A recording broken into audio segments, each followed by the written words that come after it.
भारती नेगी जी, जसवंत सिंह जी, दिल्ली से। गुरुदेव भगवान, आपके चरणों में कोटि कोटि प्रणाम। महाराज जी, आपके दर्शन व सत्संग की प्रसादी से व्यवहार में परिवर्तन आया है। अनजाने भय व क्रोध का स्थान विश्वास व शांति ने ले लिया है। धीरे धीरे चुपचाप से परिवर्तन हो रहा है। भगवत प्राप्ति के मार्ग में अपनी स्वयं की जांच महाराज जी अब आगे कैसे करूं? हाँ, बहुत सुंदर बात है। ये हर साधक को ऐसा करना चाहिए। जब हमारे हृदय में वासनाएं कम होने लगे, वासनाएं इतना व्यथित ना करें कि हम हार जाएं, तो जानना चाहिए भक्ति हमारे हृदय में जागृत हो गई। और जब वासनाओं का प्रभाव और स्फुरण दोनों खत्म हो जाए, तब जानना चाहिए भक्ति हमारे हृदय में नृत्य कर रही है। मान और अपमान दोनों में समान भाव हो जाए, निंदा और स्तुति में दोनों में समान भाव हो जाए, सुख और दुख वो हमें विचलित ना कर पाए। कैसे जानेंगे कि हमें विचलित कर रहे हैं कि नहीं? यदि हमारा नाम छूट गया तो हम विचलित हो गए, चाहे सुख में हो या दुख में हो। सुख भोगने में नाम छूटा तो विचलित हो गए, और दुख भोगने में नाम छूटा तो विचलित। यदि भगवत स्मरण चल रहा है और सुख दुख आ जा रहे, कोई फर्क नहीं पड़ रहा स्मरण में, तो आपकी भक्ति रंग ला रही, आपका जीवन आगे बढ़ रहा है। यदि नाम छूट गया दुख में या सुख में, तो आपके हृदय में महत्व बुद्धि उस दुख या सुख की नाम से भी बढ़कर के हुई, तभी तो छूटा। हल्का वाला छूटता है, गरु वाला बना रहता है। जैसे आप हमें 100 रुपया 1 घंटे के दें और कोई दूसरा 500 दे, तो हम आपको छोड़ देंगे ना। तो 500 वाला ज्यादा हुआ ना, तो भोग ज्यादा हुआ ना प्रभु से, प्रभु के नाम से, तभी तो भूल गए। तो भक्ति का रंग का माया का रंग है, क्योंकि माया के रंग में भोग की प्रधानता होती है, तो भक्ति के रंग में प्रभु की प्रधानता होती है। हमारा प्रभु स्मरण, हमारी भक्ति कोई भी बाधित ना कर पावे, तब पता चले कि हमारे हृदय में भक्ति का रंग आ गया है। चाहे जैसी पीड़ा की स्थिति हो या चाहे जैसी अनुकूल सुख स्थिति हो, पर हम अपने प्यारे को ना भूलें, यही हमारी भक्ति का रंग है। हमारी वासनाएं कम हो रही, हमारा देहाभिमान कम हो रहा है, हमारे अंदर स्मरण बढ़ रहा है, हमारे अंदर सबके प्रति प्रिय भाव बढ़ रहा है, ये भक्ति का लक्षण है। इस थर्मामीटर से अपने को नापना चाहिए। अमित पाल जी, हिसार से। राधा राधा श्री जीवन में प्रभु कृपा से समर्थ महापुरुष सदगुरु रूप में प्राप्त हो जाते हैं। कभी कभी अपनी मनमुखता भरे आचरण से संसार से प्रीति हटती नहीं। प्रश्न है महाराज जी कि ईश्वर प्रेम में, जप में, प्रभु प्रीति में कैसे अपने आप को आगे बढ़ाएं, और कैसे अपने कर्मों का आचरण कैसे इतना अच्छा रखें कि प्रभु प्रसन्न हो, सदगुरु प्रसन्न हो, उनका संतोष हमें प्राप्त हो और शिष्य पर गदगद हो वो। हाँ, ठीक बात है। आज्ञा सबसे बड़ी सेवा मानी जाती है। अब जोई कहें करे हम सोई, आयुष लिए चले निज दासी, मन क्रम वचन त्रिशुद्ध सकल मत, हम श्री हित हरिवंश उपासी। क्या है कि इसके हमें मूल में पहुंचना पड़ेगा। जहां से हमारी गलती होती है वो मूल होता है देहाभिमान, अज्ञान। हम देह नहीं हैं, बिल्कुल परम सत्य बात है, पर हमारी ऐसी अहमता ममता हो गई कि ऐसा लगता है कि यही मैं हूं। ये भी पता है छूट जाएगा, ऐसा अनुमान है कि पीछे ये नहीं था। तो वर्तमान में ऐसा भगवान की अविद्या का खेल है कि ऐसा लगता है कि मैं हूं। नहीं लगता? देखो पक्का देखो, बात बनाना अलग बात है, ईमानदारी से देखो उनकी माया का प्रभाव बिल्कुल 100 में 100% ऐसा लगता है कि मैं ही हूं। नहीं लगता? बताओ, लग रहा है ना? वो सुन सुना के बोल दोगे कि मैं शरीर नहीं हूं, पर है, ऐसा लगता है मैं हूं। अब मैं क्या हूं? पुरुष हूं। अब शुरू हो गए विकार। मैं क्या हूं? विद्वान हूं। मैं क्या हूं? भजनानंदी हूं। मैं क्या हूं? धनी हूं, तो अमुक पद। अब ये सब बढ़ती शाखाएं चली गई और इतना बुरा फंस गए कि अब निकलना बड़ा मुश्किल हो। ये एक जन्म की बात नहीं, अनंत जन्मों से हम फंसे चले आ रहे इसी में, इसी मूल में। अब मूल से सुधार हो तो सब, जैसे मूल से उखाड़ दो वृक्ष को, पूरा वृक्ष सूख जाएगा। इसीलिए भगवान ने मूल बात कही है। मूल कौन पूरी सृष्टि का? श्री भगवान। ऊर्ध मूल मधा शाखा मस्वत्थम प्राहुरव्ययम, सबके मूल भगवान है ना। अब इस अविद्या के मूल को मूल में समर्पित कर दो, सर्वधर्मान परित्यज्य मामेकम शरणम व्रज। मैं प्रभु के सिवा कोई हमारा नहीं, ऐसा स्वीकार करता हूं। प्रभु के सिवा दूसरा कोई नहीं है। ये शास्त्र सम्मत बात है, भगवद आज्ञा की बात है। वैसे भी प्रभु के सिवा कोई नहीं है। वो ऐसे लीला बिहारी हैं कि अपने को माया के पर्दों में छुपा के अपने आप से अपने आप में खेल रहे हैं। कोई ज्ञानी ही, कोई विद्वान भगवत प्रेमी ही जान पाता है। तो हम पहले मान्यता ऐसी करें कि मैं प्रभु की शरण में हूं, प्रभु के सिवा मेरा कोई नहीं है। यहां से सुधार अपने आप होने लगेगा, पक्का। मूल से सुधार करो, पक्का होने लगेगा। अब जो भी मेरे पास सानिध्य में है, वो सब प्रभु ही इन रूपों में है। चाहे कोई व्यक्ति आवे, चाहे जड़ सामने दिखाई दे, या कोई दूषित भाव वाला या अच्छे भाव वाला, है मूल में प्रभु ही। ये जो भाव को भाव दिखाई दे रहा है, ये केवल मायाकृत है, अविद्याकृत है। और उन प्रभु का मैं तन मन सहित दास हूं। इसको हम ये तो नहीं सिद्ध कर पा रहे कि मैं शरीर नहीं हूं, तो चलो इसको समेट लेते हैं। शरीर सहित मन सहित, मन भी हमारे कब्जे में नहीं आ रहा, शरीर सहित मन सहित हम अपने आप को प्रभु के चरणों में समर्पित करते हैं। अब इसकी विस्तार से व्याख्या, शरीर से जितनी क्रियाएं होती हैं, वो सब क्रियाएं प्रभु को समर्पित करने से शरीर समर्पित ऐसा प्रमाणित हो जाएगा। और जितने मन में स्फुरणाएं होती हैं, वो सब प्रभु के अनुकूल उठे तो मन समर्पित हो जाएगा। और जब तन और मन समर्पित हो जाएगा तो वैसे स्वभाव बन जाएगा, उसे कारण शरीर कहते हैं। जब ये तीनों समर्पित है तो मैं तो समर्पित हूं ही। सोहम तवैवास्ता, मैं आपके आश्रित हूं। तनुवांग मनोभिर अमलई सोहम तवैवाश्रिता, मैं तो आपका हूं ही। लेकिन ये जो मायाकृत था, मुझे अपनेपन में फंसा रखा था, मैं उसे आपके चरणों में समर्पित करता हूं। इस समर्पण को करने का जो सौभाग्य है, वो गुरु कृपा से मिलता है। क्योंकि हमें शरणागत होना भी नहीं आता है। कैसे शरणागत हो, किसे शरणागति कहते हैं, क्या करूं? तो गुरुदेव जो नाम मंत्र उपासना और जो बात बताते हैं, उसको सुने, समझे, आचरण में उतारे और खूब मंत्र जप करें, नाम जप करें। जो निषेध किया गया कि ये नहीं करना चाहिए, वो भूल कर ना करे। जो विधि की गई है, उसे भूल कर भी ना त्यागे। समझो, उसे करना ही है। जो निषेध किया गया है, वो भूल कर भी ना करे। तो कुछ ही दिनों में आप देखेंगे कि आपके हृदय में एक अद्भुत आनंद स्फुरित होता है। जब किसी वस्तु व्यक्ति के संयोग से सुख का अनुभव होता है, वो भगवदानंद नहीं होता है, वो मायाकृत है।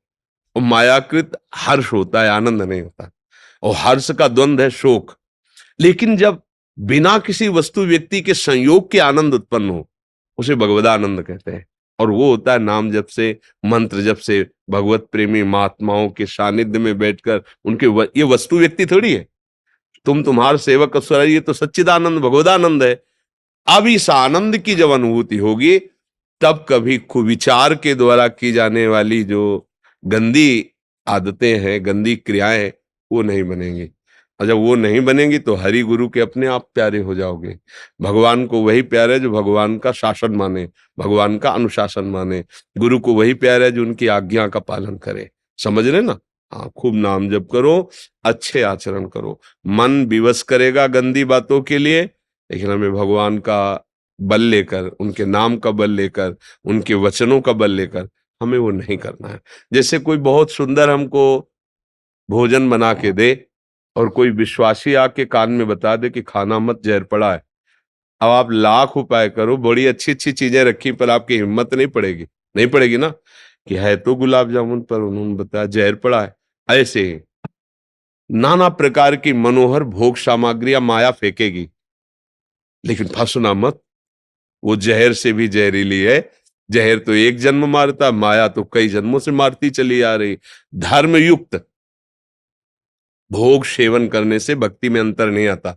जैसे आप गृहस्थ में एक पत्नी व्रत नियम लिया, कभी ऐसा जो भोजन है प्रभु को समर्पित करके, जो वस्त्राभूषण प्रभु को ये सब भजन हो रहा है, भक्ति हो रही। लेकिन वही धर्म विरुद्ध आचरण, वही चेष्टा, फिर वो तुम्हारे लिए अंतःकरण को मलिन करके, गंदा करके, ऐसा और है कुछ नहीं।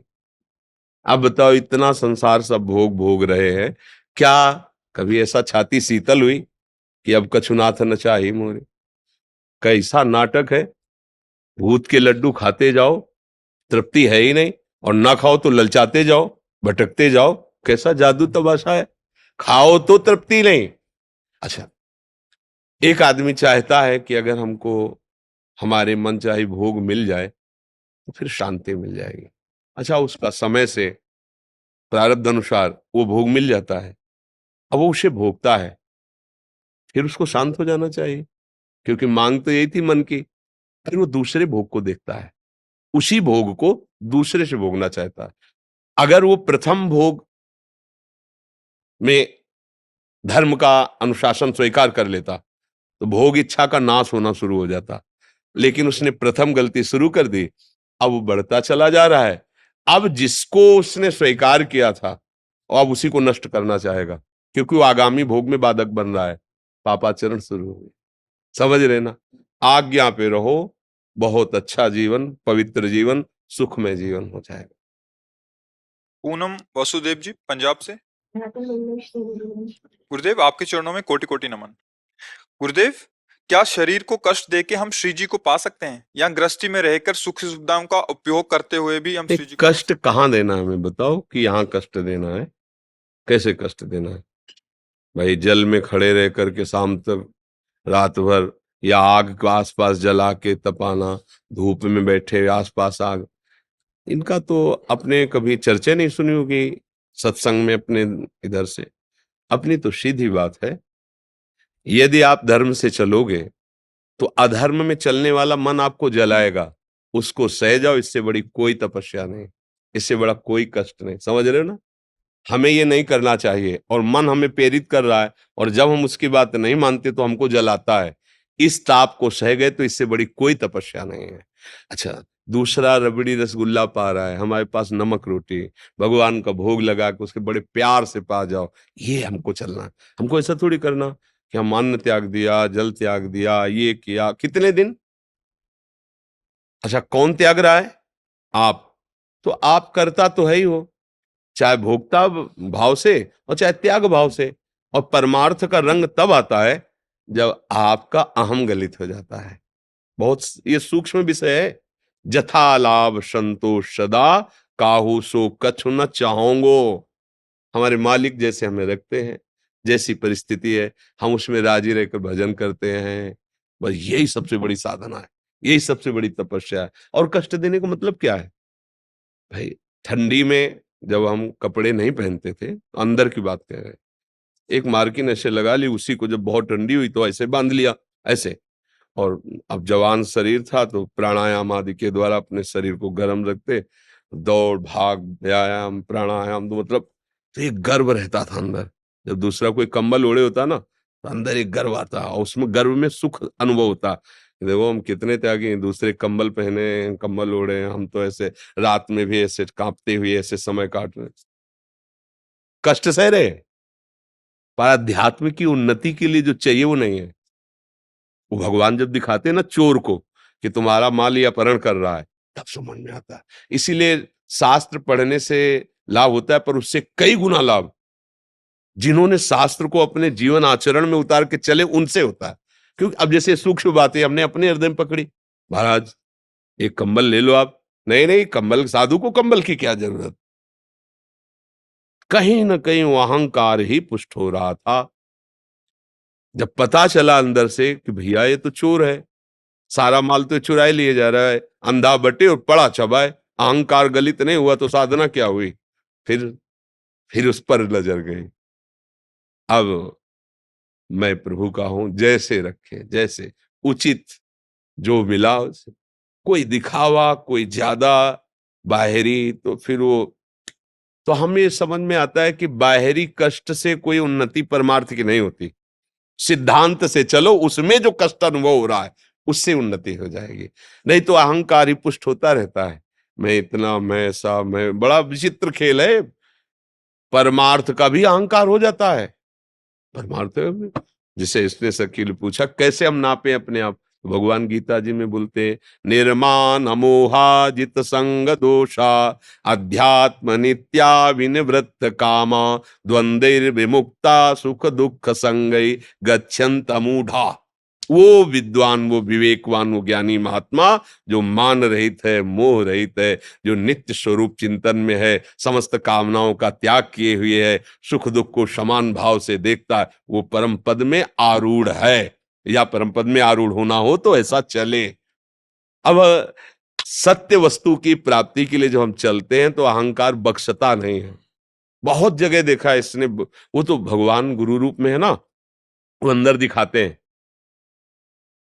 से जहां अरे ये तो बहुत गड़बड़ हो रहा है, हम तो चल रहे थे इसको मिटाने, तो और बढ़ रहा है।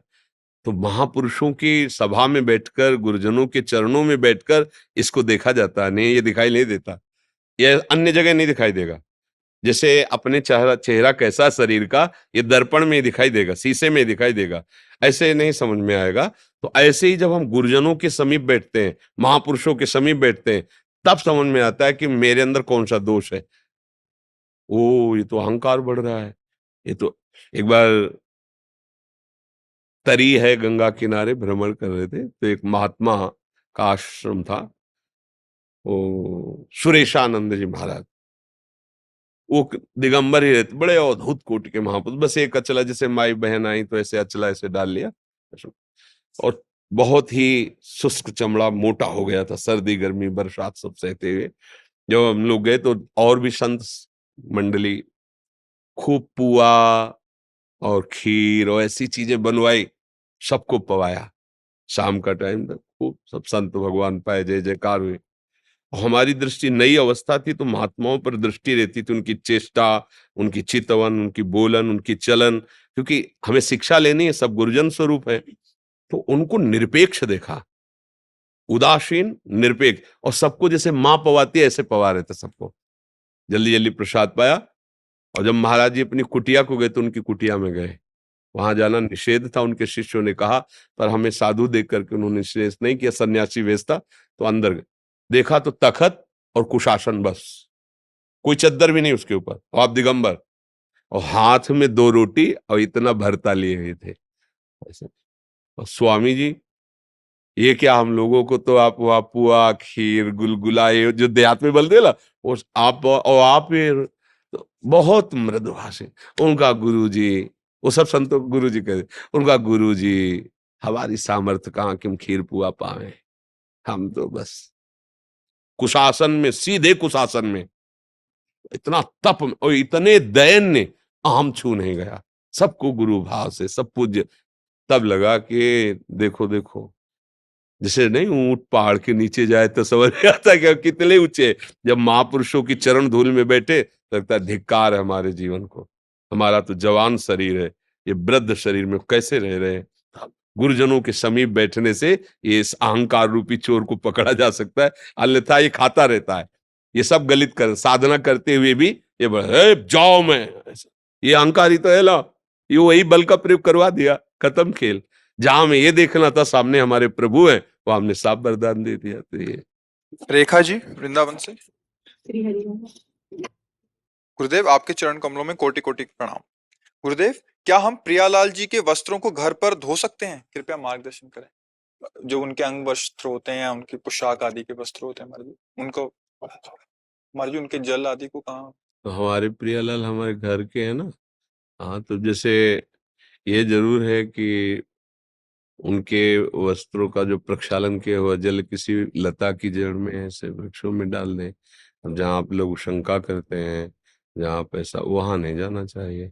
घर में स्वयं के प्रयोग किए हुए बाथरूम में प्रियालाल के कपड़े नहीं छूने चाहिए, क्योंकि वहाँ हम अपने शरीर को पवित्र करते हैं।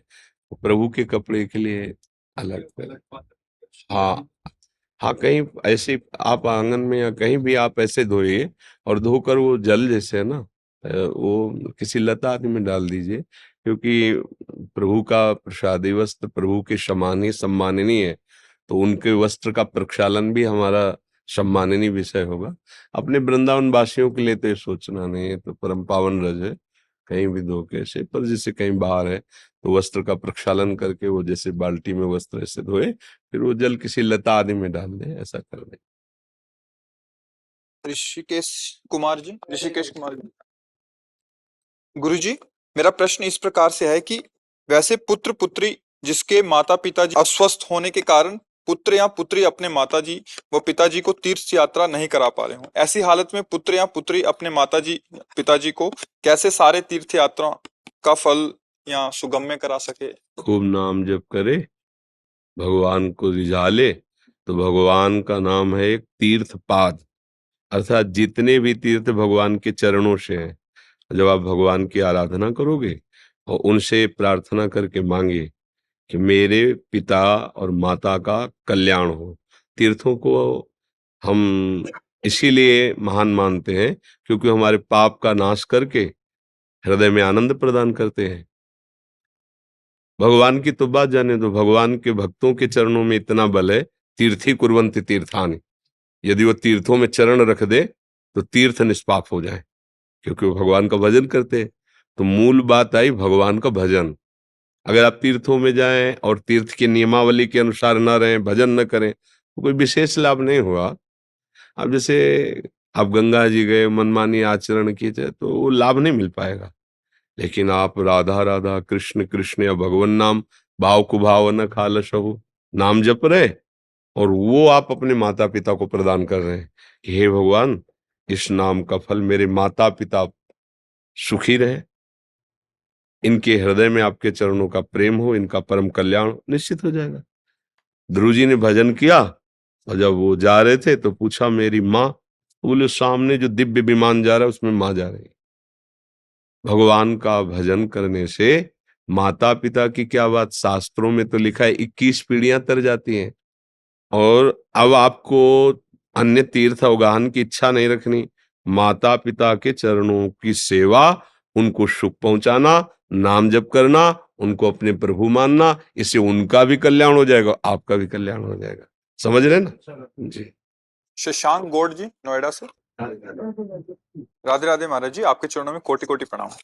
महाराज जी, अजपा जप क्या होता है, ये कैसे शुरू होता है? प्रारंभ से पहले हम वाचिक जप करते हैं, राधा राधा राधा राधा राधा राधा राधा राधा राधा, और ऐसा अभ्यास करते हैं कि ये कभी छूटे ना।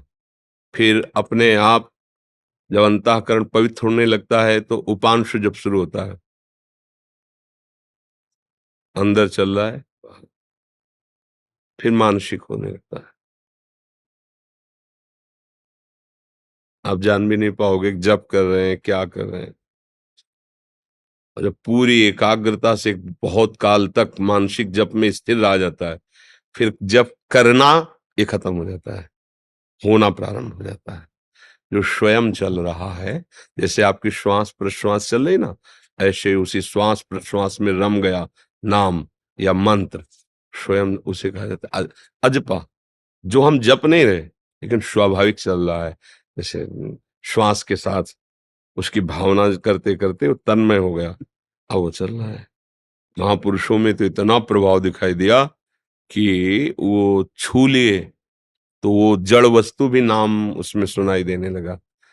पूज्य श्री तुकाराम जी महाराज कहीं भी एकांत में भजन उनकी पत्नी का नियम था बिना उनको भोग पवाए पाती नहीं थी, पातिव्रत धर्म का।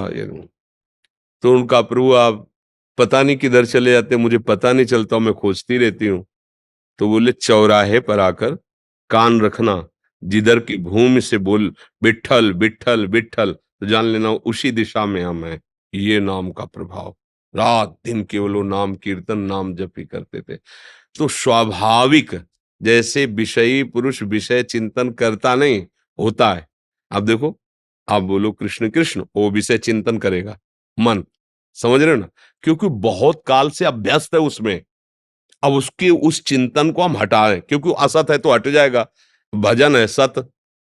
अब ये जब मन चिंतन पकड़ लेगा तो तुम्हारे हटाए भी नहीं हटे, क्योंकि सत चिंतन है ना ये, वो असत चिंतन, वो हटाए नहीं हट रहा, देखो कितना प्रयास, लेकिन वो हट जाएगा क्योंकि असत है वो, और ये सत है, सच्चिदानंद का नाम है। और ये जब मन पकड़ लेगा अभ्यास में, फिर भजन करना नहीं होता। बोले ना कि सिद्ध पुरुष है, रोम रोम भजन करता है, स्वाभाविक। उठते बैठते चलते फिरते, जैसे कबीरदास जी ने एक दोहे में कहा, ठाड़े बैठे परे उताना, कबीर काए हम राय ठिकाना।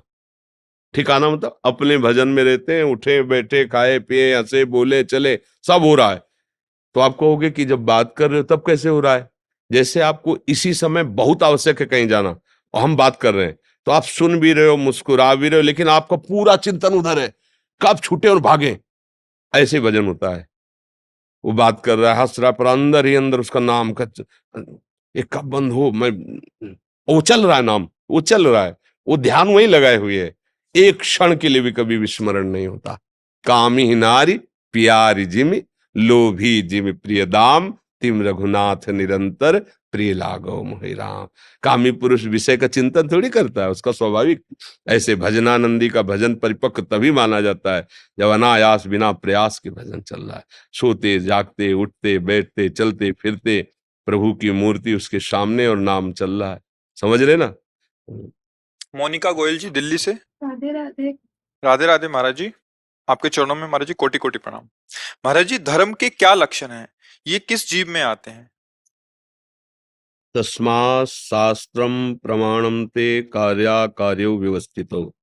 जिसे शास्त्र कहता है करो उसे धर्म कहते हैं, और जिसे कहता है ना करो उसे अधर्म कहते हैं। ये बिल्कुल सार्वजनिक बात। अब आप किस धर्म की बात करते हैं? आप एक स्त्री हैं, किसी की पत्नी है, तो आप पातिव्रत धर्म की बात करते हैं, या आप माँ हैं, पुत्र के लिए बात कर रही, या आप एक बहू है, सास ससुर के प्रति कैसा हमारा धर्म होना चाहिए, इस आप किस धर्म की बात करते हैं? सबसे सबके लिए एक व्याख्या है कि जिसे शास्त्र कहता है करो वो धर्म है, और जिसे कहता है ना करो उसे अधर्म कहते हैं। अब इसको विभाजित कीजिए, आपका व्यवहार सास ससुर के साथ कैसा होना चाहिए? ये प्रश्न नहीं होना चाहिए कि सास ससुर का व्यवहार मेरे साथ कैसा होना चाहिए। नहीं, साधक उपासक ये नहीं देखता हमारा व्यवहार उनके साथ कैसा होना चाहिए, हमारा व्यवहार पति के साथ कैसा होना चाहिए, हमारा व्यवहार अमुक के साथ कैसा होना चाहिए। उसी व्यवहार को शास्त्र सम्मत करोगे तो धर्म हो जाएगा, शास्त्र विरुद्ध करोगे तो अधर्म हो जाएगा। अगर अपने धर्म का पालन किया जाए तो कुछ भी दुर्लभ नहीं, सब कुछ प्राप्त हो जाएगा। धर्म के मार्ग से विचलित हुआ न यहाँ सुख पाता है न परलोक में सुख पाता है। धर्म में बहुत बड़ी सामर्थ्य है। अब आप किस धर्म की बात कर रहे हैं? बोलिए।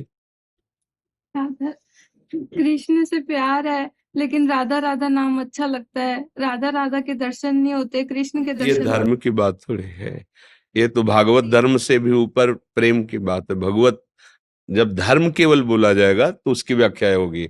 अभी भक्ति की बात, जिस पर श्री कृष्ण बहुत कृपा करते हैं उसे राधा नाम में प्रेम होता है, उसे राधा चरणों लाल रंगीलो गाइए ताते प्रीति रंगीली पाइए। तो इसमें संशय क्या है? श्री कृष्ण से प्रेम करो और प्यारी जू का नाम जप करो, तो प्यारी जू की कृपा से प्यारी श्री कृष्ण किसके हैं? प्यारी जू के है ना, तो वो कृपा करेंगी तो हमें दे देंगे। उनके चरणों का प्रेम, उनकी महिमा, उनका रूप, हम राधा राधा जपे और खूब श्री जी से प्रार्थना करें कि आप अपने प्राणनाथ श्री कृष्ण के नाम में चरणों में हमें प्रेम प्रदान करें। समझ गए? तुम उनके लायक हैं या नहीं है? प्रेम में लायक नहीं देखा जाता प्रेम में लायक नहीं देखा जाता। प्रेम एकाकी होता है। प्रेम का जो स्वरूप होता है वो एकाकी होता है। आप हमसे प्यार करें, हम आपसे प्यार करें, ये व्यापार है स्वार्थ का, इसे प्रेम नहीं कहते।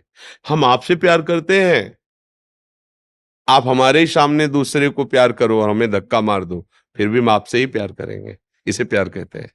आप हमें गाली दो, आप हमें स्वीकार, ये हम भागवतिक प्रेम की बात करते हैं। हमें आप दुख दो, आप हमें प्रतिकूलता दो, पर हे कृष्ण में हम आपसे ही प्यार करेंगे, हम आपको ही स्वीकार करेंगे। प्रेम एकाकी होता है।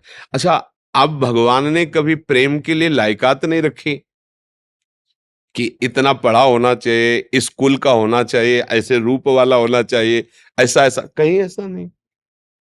प्रेम के लिए मानो एक भगति कर नाता, चाहे वो पुरुष नपुंसक नारी वा जीव चराचर कोय, सर्वभाव बज कपट तज मोय परम प्रिय सोए। भगवान कह रहे ना, यदि आप राधा राधा जप रहे हो तो सबसे बड़ी बात हो गई कि प्रभु आपको स्वीकार कर लेंगे। हम कैसे हैं ये देखेंगे, तुम कभी प्रभु के लायक न थे, ना आए, न रहेंगे। प्रभु का स्वभाव कैसा है, जो उनकी शरण में आ गया, जो नाम जप किया, उसको उन्होंने अपना लिया। जैसा प्यार सबरी माता को प्रभु ने दिया, ऐसा बड़े बड़े ऋषियों को भी नहीं मिला है। सामने सबरी माता प्रेम में विवल है, वो बेर पवार, भगवान बेर पार है। अखिल लोक चूड़ामणि भगवान, अंगूर थोड़ी है, बेर है, बेर पवार है। और भगवान स्वयं सबरी जी के आश्रम में आए। देखो बड़े बड़े ऋषि मुनि तपस्या कर रहे थे, किसी के पास नहीं गए, क्योंकि प्यार भगवान को जान लेव सो जानन हारा, कि राम ही केवल प्रेम प्यारा। प्रभु को केवल प्रेम चाहिए, प्रेम। प्रेम ते प्रगट होए में जाना, प्रेम। अच्छा, प्रेम के लिए लायकात नहीं, इतना पढ़े हो तो प्रेम आएगा, इस जाति का हो तो प्रेम आएगा, स्कूल का, ये सब। हम सब प्रभु के बच्चे हैं और हमारा प्रभु पर ऐसे ही अधिकार है जैसे पुत्र का पिता पे अधिकार होता है। बस हम चलें, हम इस बात को माने और प्रभु का नाम कीर्तन करें, अच्छे आचरण करें, हमारे मालिक प्रसन्न हो जाएंगे, उनके चरणों में प्रेम हो जाएगा। जब प्रभु प्रसन्न हो गए तो फिर दुर्लभ क्या रह गया। नरेंद्र वर्मा जी भोपाल से। महाराज जी आपके चरणों में कोटि कोटि दंडवत प्रणाम। महाराज जी, श्री जी के शरणागत हो जाने पर लौकिक धर्म का पालन कैसे करें? इस शरीर बहुत के बहुत बहुत सुंदर ढंग से कई बार चर्चाएं हुई हैं। महाराज जी, अगर इनका एक थोड़ा संशय था, इनके शरीर के बेटे हैं, कह रहे कि उनका मुंडन संस्कार कराना है, तो क्या यमुना रसरानी के तट पे करा सकते हैं? नहीं, वो तो आपका भाव नहीं तो कहीं भी करा दे, राधा वल्लभ लाल की जब, इसमें क्या दे, कहीं भी राधा वल्लभ लाल की, सगल भूमि गोपाल की आमे अटक कहा, कहीं भी बैठो राधा राधा कीर्तन करो, मुंडन करा दो, हो गया। नाम कीर्तनम यश्य, जहां भगवान नाम कीर्तन होता है सारे तीर्थ वहीं विराजमान होते हैं। आओ ऐसा करो, बढ़िया है।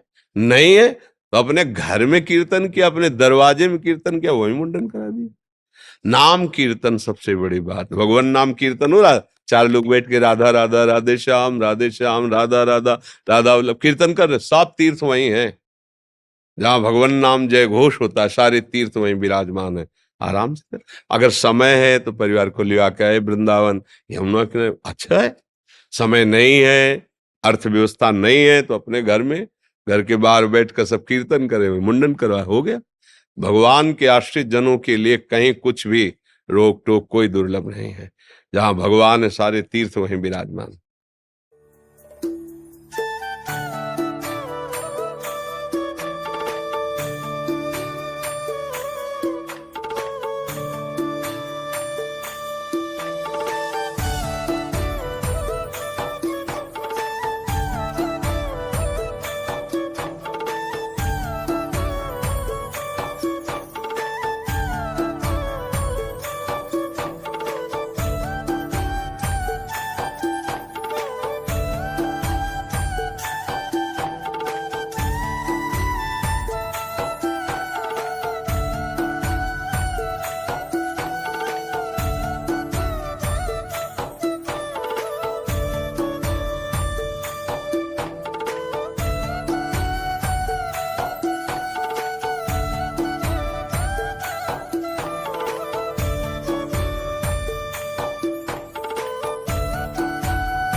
महाराज जी कोई ऐसा आशीर्वाद दो हम राधा जी के और राधा जी हमारी हो जाए। तो आप स्वीकार कर लो। हमने तो ये स्वीकार करते हैं लेकिन हो नहीं पाता हमसे। राधा राधा रटो, राधा राधा तो बोलना पड़ेगा। भोजन मिले तो पाते हो ना आप। राधा राधा रटो तो देखो आपको कैसा अनुभव होता है। चलिए आचरण मत करो, गंदा भोजन मत करो, राधा राधा रटो, आपको अनुभव में आने लगेगा। उनकी कब कृपा होगी पता नहीं है, बिना कृपा के यहाँ सकते थे क्या? वृंदावन में आना, संतों के समीप आना, राधा नाम सुनना, ये कृपा है। इसको तो कृपा का मतलब केवल विषय ही कृपा नहीं, समझो ये नाम को वस्तु, ये सच्चिदानंद वस्तु, तुम नाम देखते हो।